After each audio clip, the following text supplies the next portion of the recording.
Hello, how you doing and welcome back to the channel. Is Siya Kolisi, the South African captain, going to miss the Rugby World Cup in France this year? That's what I'm talking about in this video. I'm talking about why that might be the case, which I'm sure many of you will already be aware of. But then the two big questions off the back of it, if he does miss the World Cup, who should captain the Springboks and who should replace him in the back row? Potentially a really big story this. We will see what happens. Do leave a comment down below to both of those questions to let me know your thoughts. Like the video as well and subscribe to the channel. But without further ado, let's get into it. So as I mentioned in the intro, many of you would have already seen the news that Siya Kolisi is injured. We're still waiting, as I'm recording this on Thursday afternoon in the UK, we're still waiting for confirmation of whether the Springbok captain will miss the Rugby World Cup or not. But the early reports and what we're seeing in the media in South Africa isn't great at this stage, which is a massive shame. What we do know is that Kolisi has made his final appearance for the Sharks. He's moving on at the end of the year. He's going over to play his rugby in France.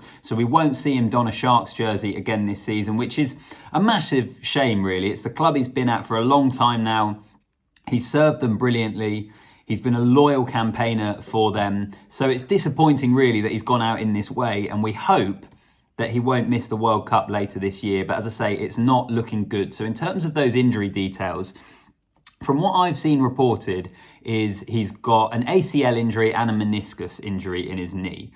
So he has two options essentially. Number one is that he could get surgery on it, in which case he's looking at probably 9 months realistically. It can be longer than that to fully recover. Completely puts him out of a chance of playing in France later this year.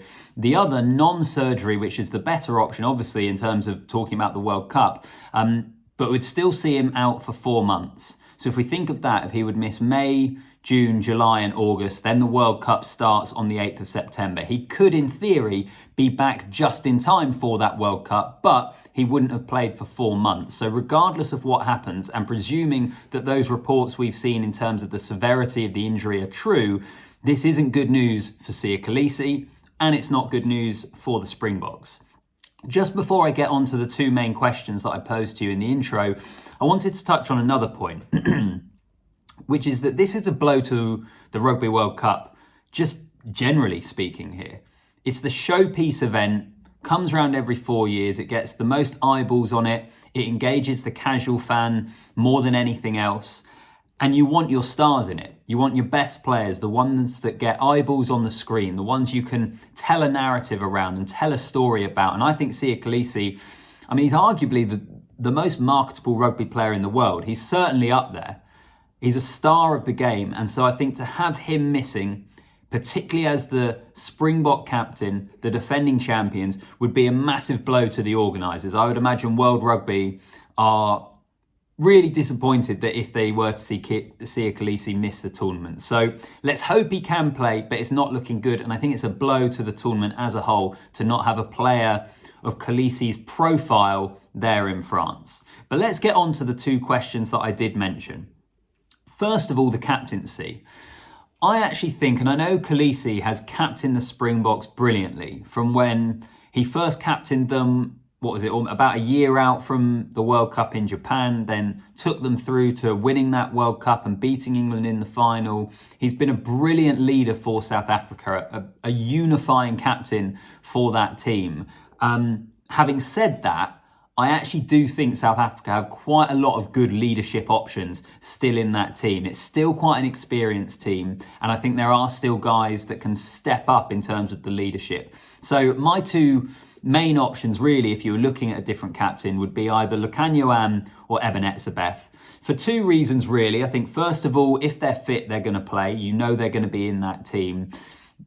And they're both absolutely brilliant. And also it's an option in the back line and in the forwards. Where do you want your captain to be in your side? But you can take the pick from the two of them. So those are the guys that I would put forward to it. I guess it probably depends for Nianaba and Erasmus and knowing the players best of who do you think would do the best job at the captain. Would one of them be more distracted than the other? Would it elevate one of their games? Sometimes you don't want to burden someone with the responsibility of captain. But Lukhanyo Am and Eben Etzebeth, they would be my two choices. But outside of them, I still think there are a lot of other good options. I mean, you look at someone like Steven Kitshoff, who you probably wouldn't have him as captain just because, I mean, he doesn't necessarily start, does he? Sometimes he's coming off the bench. I look at someone like Willy Leroux, who is a massively experienced Springbok by this point in his career and someone you would be able to rely upon to bring that leadership to the team. Damien Dialende, another one. There, I think, are a lot of players, Dwayne Vermeulen, if he plays, all throughout that squad, there are players who are experienced internationals,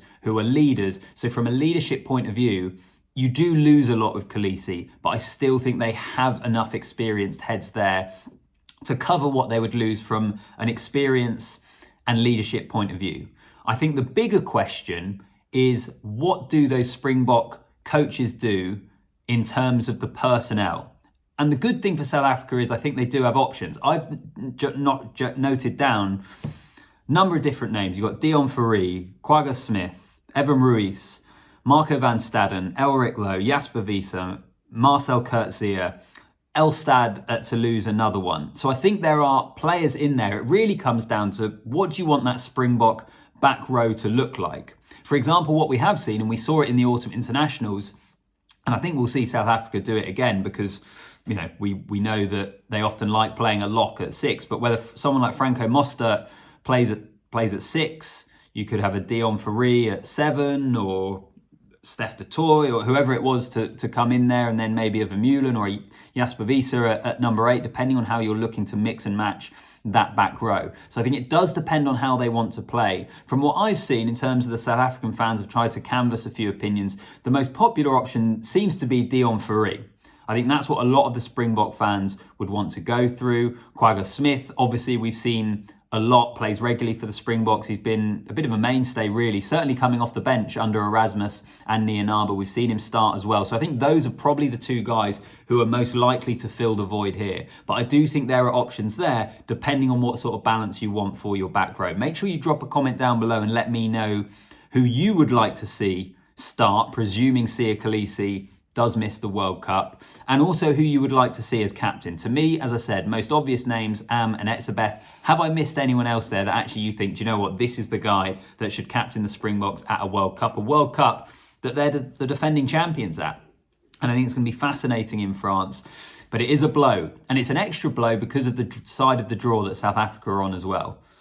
And I guess just the final thought really is, if Kolisi had 4 months out, so didn't play for 4 months, but returned for the World Cup having played no rugby, would you still take him? I think you would, wouldn't you? And maybe in the pool stages, he comes off the bench a bit and you hope to get through that group. And then once you get to the quarterfinals, which, you know, is a fair way into the tournament, maybe then he's had a bit more game time under his belt. That actually could potentially be the best option, presuming he doesn't need surgery. But I guess we'll wait and see. Look forward to reading your comments down below. I'm really intrigued as to what a lot of the Springbok fans think about this. Always gets pretty good views and things when I do something on the Springboks. You love your rugby, so give me your opinions down below. If you can hit the like button, I'd massively appreciate it. And make sure you subscribe to the channel. And as always, I'll see you in the next one.